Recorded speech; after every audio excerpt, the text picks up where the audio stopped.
Chapter 14. The Second Line. Voss watched the signal fail 3 times before he smiled. The tablet in his hand showed a broken cascade, field spike, patient overload, abrupt dampening. The basin subject had failed to make her open. The tool carrier had forced contact and triggered backlash. Then the child had clipped the response before it completed. He swiped away the graph and opened the patient feed from the ridge triage tent above the lower route. The man from the basin lay on a cot under a foil blanket, eyes wet, lips moving around a prayer he did not seem to know he still believed. A nurse held a cup to his mouth. When she saw the camera light change, she straightened as if Voss had entered the room. "Do not restrain him," Voss said. He keeps asking whether the girl stopped it. "Tell him she delayed it." Is that better?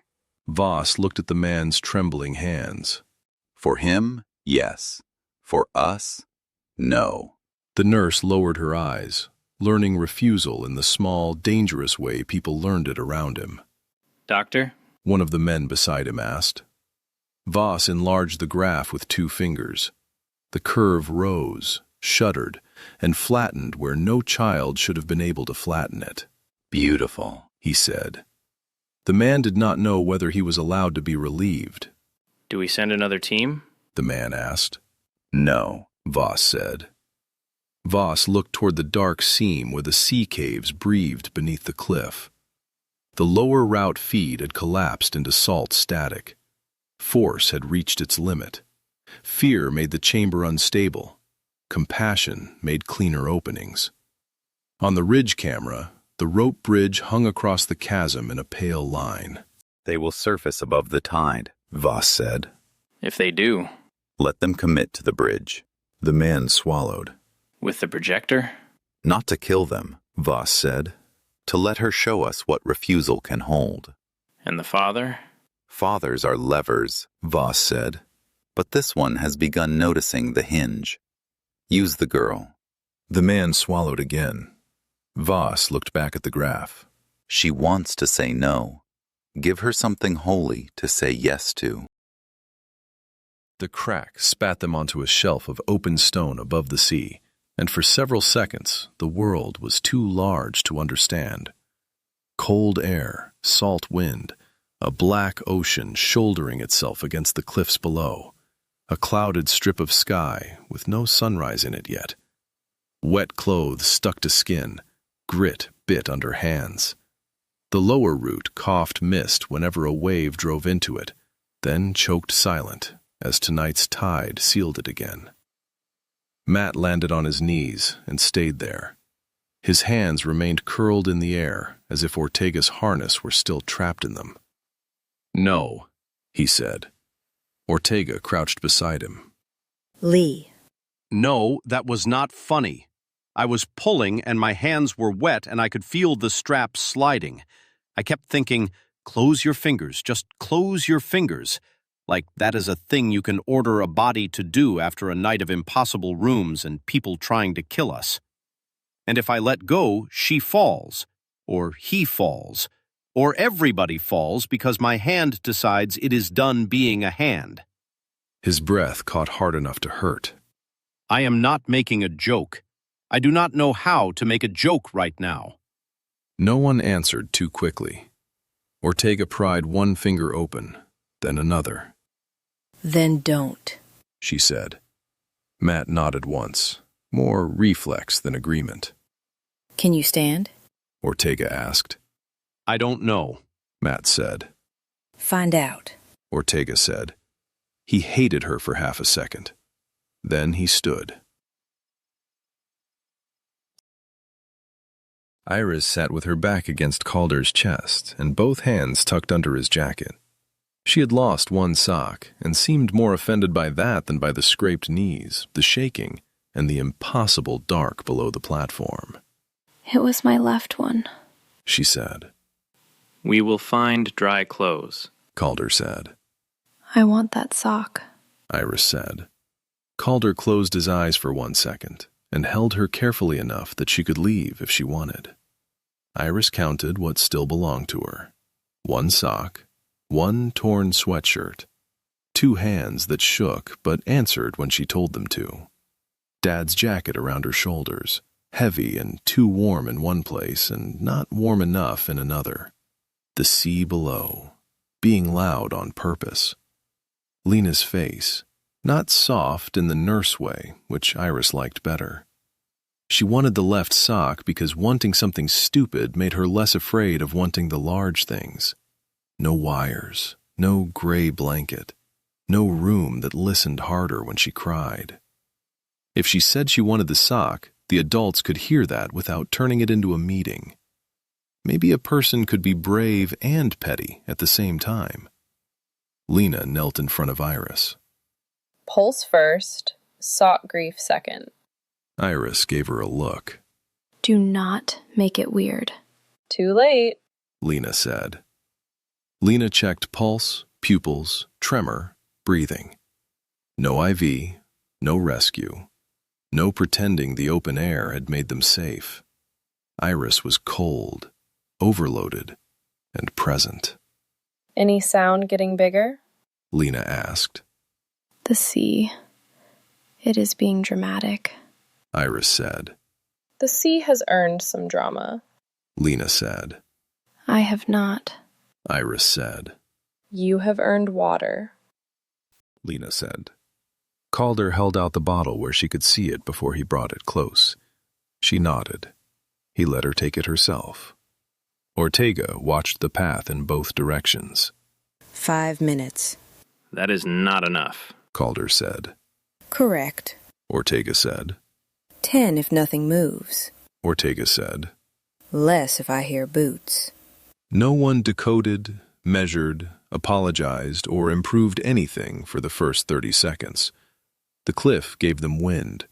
The ocean gave them distance. A single gull tilted past at eye level and did not bother to scream. Marisol pulled a small tin from her jacket, popped a lid with her thumb, and passed it to Iris first. Inside, dried banana, salted bread, a folded scrap of cheese the size of a thumbnail. Eat, all of you. 2 minutes. We do not waste 2 minutes. Calder took a piece of bread without looking at it and ate because Marisol told him to. Matt accepted a banana slice in both hands like a chalice. Lena ate without tasting. Ezra ate slowly, watching the horizon. Don broke his bread in half, gave the larger half to Iris before she could refuse it, and looked at the sea.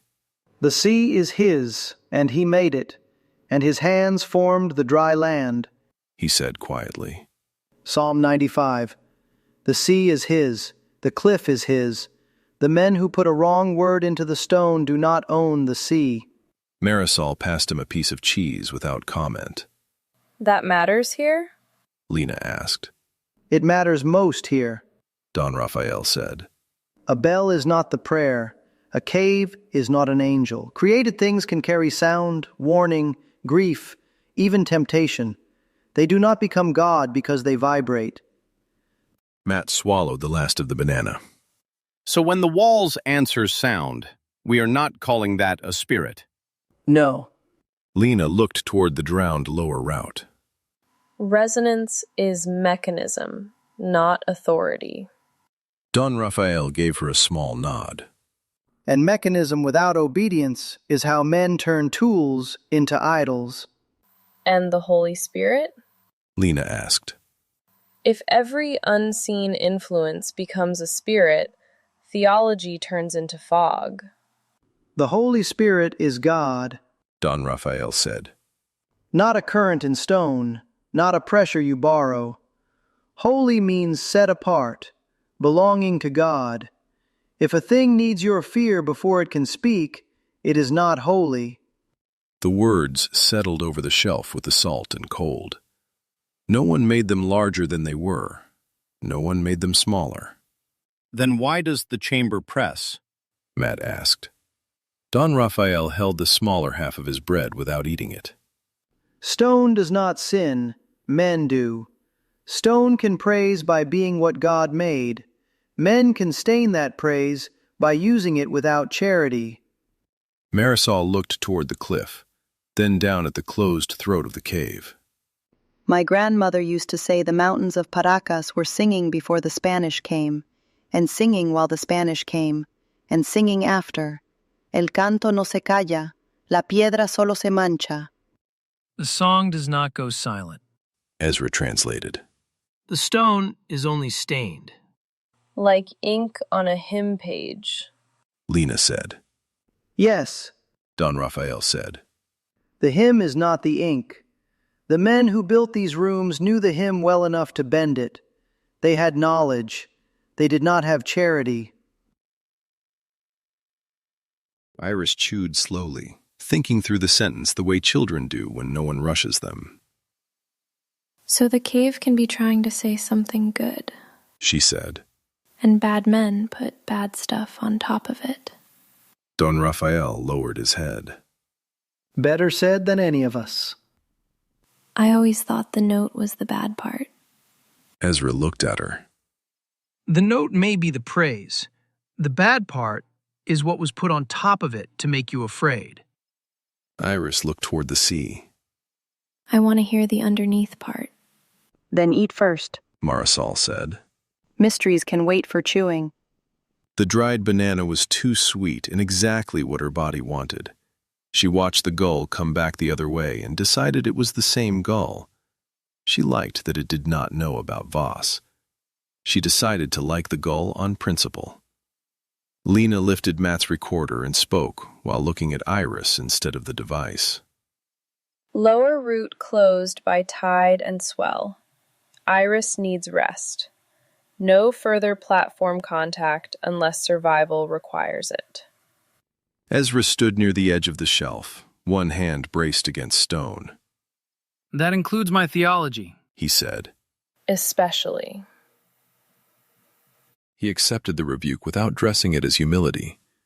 Lena found herself grateful for that, too. Then he noticed the cut across her knuckles, bright where salt had opened it again. He took a folded handkerchief from his pocket and held it out without stepping closer. Lena looked at the cloth, then at him. Their fingers touched only long enough for the handkerchief to change hands. He let go first. She wrapped her own knuckles, and the restraint in that small courtesy unsettled her more than another speech would have. Then Lena turned the recorder back on. For survival, She said. these places return pressure. Iris can interrupt the path, but that does not make her equipment. Calder looked down at the child under his jacket. Say the last one again. She is not equipment. Lena said. Good. Iris murmured. Everybody write that down. For half a minute, they had ordinary bodies in ordinary air. Ezra kept looking at the lower path where the sea had taken the route. You are about to make it mean something. Lena said. Probably. He breathed in salt and cold and fear. The older Christian word is mystery, not an excuse. A thing too large to own. Convenient. Lena said. For people who benefit from things staying sealed.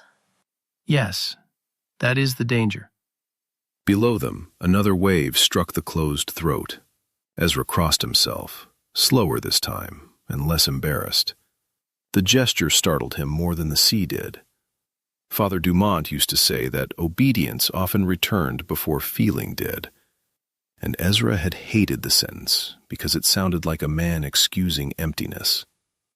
Now, with a child shivering under her father's jacket and the lower root drowned behind them, he understood only the practical edge of it. Do the faithful thing before fear drafts its argument. Lord, He said under his breath, too low for anyone but God to accuse him of performance. if I flinch at authority, let me flinch after I obey. Holiness is not access. He said. Fine. Lena said. But if holiness starts hiding evidence, I am becoming difficult. You were already difficult. Professionally. For the first time since the platform, Iris let a smile get close. Lena looked away quickly, as if staring might make the small thing retreat. The sea struck the closed throat below them hard enough to throw mist through a side vent. Iris flinched. Calder's arm lifted around her before he stopped himself. Can I keep my arm here? He asked. She nodded. Ortega moved to the vent with her weapon low, listened, and turned away from it. Not down, she said. Matt wiped his mouth with the back of his hand and lifted the recorder toward the cliff wall above them. The little screen jumped near a seam half hidden by lichen, then steadied into a different decay pattern than the surf vents. There is dry air behind that. No salt? Lena asked. No salt. No surf return. Different cavity. Ortega cleared lichen from the stone with the edge of her knife. Under it, someone had widened an old gap with modern tools. Voss's route? Calder asked. or someone else's before him, Ortega said. Iris looked at the marks around the seam. Spiral, line, palm. Not me, She said. No, Lena said. not you. The opening was narrow, ugly, and already damaged. No hidden pattern asked for a child. Ortega put her shoulder to the seam. Calder pushed beside her, and the stone shifted with the coarse scrape of ordinary weight. Warm, dry air breathed out, carrying no salt, no rot, no trace of the sea. This is a bypass. Ortega said. We go through because the water took the lower route. We do not explore. Matt gave one small, ruined nod. I can support a boring door. Iris stood with help, then without it. I can walk. Calder did not argue. They entered the bypass because the sea had closed the first route, and because the damaged seam was the only path not asking a child to answer. Marisol took the lead 20 yards in. She was no longer with the team as a guest. She was with them as the person who knew which pale patches were salt and which were bone-dry mineral, which cracks carried harmless wind and which inhaled before a surge. Ortega did not argue. Don Rafael walked behind Iris, one hand on the rope and one hand open at his side. If the stone carries a voice, He said softly. ask whether it is asking you to love or asking to use you. Iris looked back at him. What if I cannot tell? Then you wait. Don Rafael said. God does not need panic to be heard. Iris thought about that. What if it sounds like a person? Then we say their name out loud first, and listen for whether the sound below uses the same name. People do not know their own names better than the things that steal them. A sound threaded up through the stone under their feet. Please help me. Everyone froze except Marisol. Her face changed before the second plea finished. Grief, not fear, Do not answer. she said. Matt lifted the recorder and stopped with his thumb above the button. Marisol saw him. No, I wasn't going to answer it. you were going to keep it. His thumb moved away. Don Rafael put one palm against the wall, not over a carved sign, just stone, Andres Poma, he said. fisherman, gone 3 weeks. The voice bent at the end of his name, a boat call shape. Marisol swallowed once. Calder looked toward the floor, as if a man might be just below it. Iris shook her head. The hurt is real. She said. The mouth isn't. A recording? Marisol asked. Maybe. Matt said. Maybe implant routed. Maybe acoustics. I hate all of those. A clean answer makes people stupid in caves. Marisol said. Ortega moved to the front of the group. We are not going down. Marisol gave her the first approving look she had offered anyone. Then you may be teachable. No one answers a voice from below unless he sees the living mouth. Don Rafael said. Ezra went still. Ortega's thumb moved once to the medallion at her throat. This time she did not hide the gesture quickly enough. That is a local rule? Ezra asked. That is a graveyard rule, Don Raphael said. You think the dead are speaking? Ezra asked. No. Don Raphael took his hand from the wall. The dead should be commended to God, not used as bait. Ezra's throat tightened. Lena heard it before he spoke and watched him choose the least dangerous words. There is an old Christian tradition, Ezra said. The giants die. Their spirits remain hungry. Not angels. Not human souls at peace. Unclean spirits. Marisol looked at him. That is not making this less strange. No, Ezra said. but it may make it less new. Don Raphael nodded once. Hungry things always want a body. The passage seemed to listen. Lena hated that thought and wrote nothing down. The words should have invited a lecture. The passage did not give them room for one. The voice below tried to cry again, and Marisol's hand tightened on the rope. Use the rule, Don Raphael said. Lena heard the shelf lesson inside it now. Mechanism, not authority. Grief, not license. Created stone, carrying another hunger without becoming that hunger itself. She did not write it down. Writing would make her stop moving. Iris looked up. This is the bad stuff on top. Yes, Ezra said. not the underneath part. Then I do not want to hear this part. Good, Don Raphael said. Marisol was less interested in relief. We move, She said. The water will find this path too if we stand here discussing invisible persons. Where does this go? Ortega asked. To the cut hall, Marisol said. then to the room old people told children not to name. We need that room. Lena said. Of course you do. Marisol clipped one end of her rope to an iron pin set into the side ledge. People always need the forbidden room after dark. This pin is modern. Ortega said. My uncle said it after 2 boys vanished trying to prove the stories were for children. Marisol tugged the rope twice. One came back. He stopped laughing for the rest of his life. Matt whispered. That is a very long commitment to not laughing. Marisol looked at him. You shake when you joke. Yes. Matt said.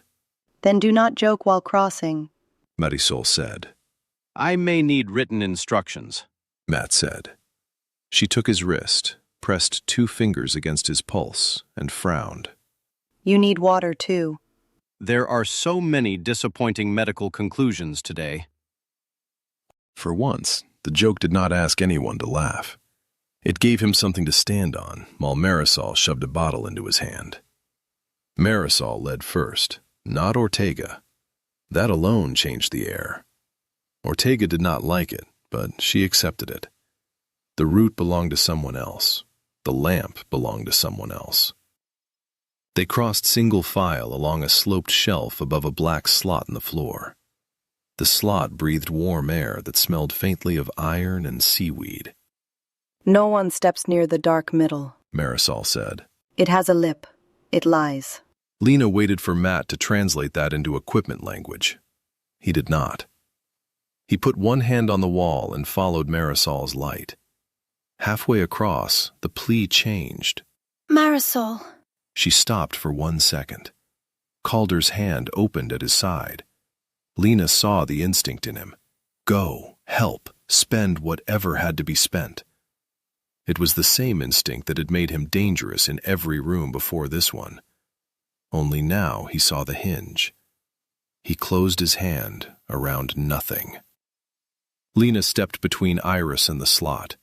Ortega shifted her aim down, not toward the voice, but toward any living thing that might come up using it. Matt lowered his recorder. Iris's face had gone paper white. It knows what hurts, Iris said. Marisol turned back to the root. Then it knows nothing special. Marisol said. Her voice did not break. That made it worse. They reached the far side without answering. The passage widened into a hall where the air no longer moved with the sea. Marisol's lamp found the black line across the floor first. Then carvings crowded on one side and thinned to disciplined quiet on the other. Palms, spirals, wave lines, long sweeps like sound caught in stone. Near the right wall, a modern drill scar cut through one carved spiral. Old resin hardened inside the groove. A strip of synthetic blue fiber clung to the edge. Marisol made a sound low in her throat, then said something in Spanish too fast for Lena to follow. She says they cut the dead, Ezra said softly. Lena lifted her camera. Permission? Don Raphael answered before Marisol could. You asked. That is a beginning. Lena photographed the scar, resin, fiber, threshold line, and stopped boot marks. Ortega read the floor fast. Entry team, 2, maybe 3. Cutting rig. Someone watching. Voss? Calder asked. Or someone trained by him. Marisol crouched near the resin without touching it. A workman from San Andres disappeared with a portable drill and a debt. He may not have run, Ortega said. Lena held medical tape from her own bag beside a pale adhesive scrap near the wall. Same hospital supply, not old. Matt recorded only after Marisol nodded. The voice below tried once more, smaller now because no one gave it the shape it wanted. Iris stood at the edge of the hall, exhausted, sockless on one foot, with Marisol's water bottle in both hands. It wants us to make it a person, Iris said. Don Raphael looked at her. It does. Don Raphael said. Andres was a person. Iris said. He was. Don Raphael said. This isn't him. No, it is not. Don Raphael said. She looked relieved that he had not made her say more. Marisol stood and pointed past the damaged spiral toward the left wall. There is a way around, not hidden, just ignored by people who love straight lines. We do not cross the black line? Ortega asked. Not here. Marisol said. Why? Ortega asked. Because the last person who did came out speaking with his mother's voice. Marisol said. Matt blinked. I withdraw every complaint about the sky door. Marisol found the first palm mark above shoulder height. Children find this faster than men. Because children are better?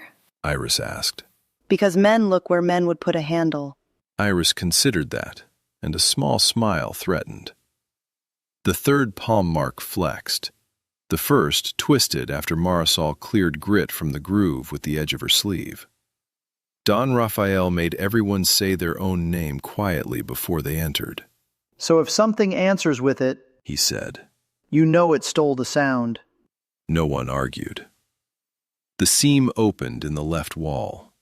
Warm, dry air moved out, older than the passage behind them and free of the sea. Marisol tied her rope to the last pin and gave the coil to Ortega.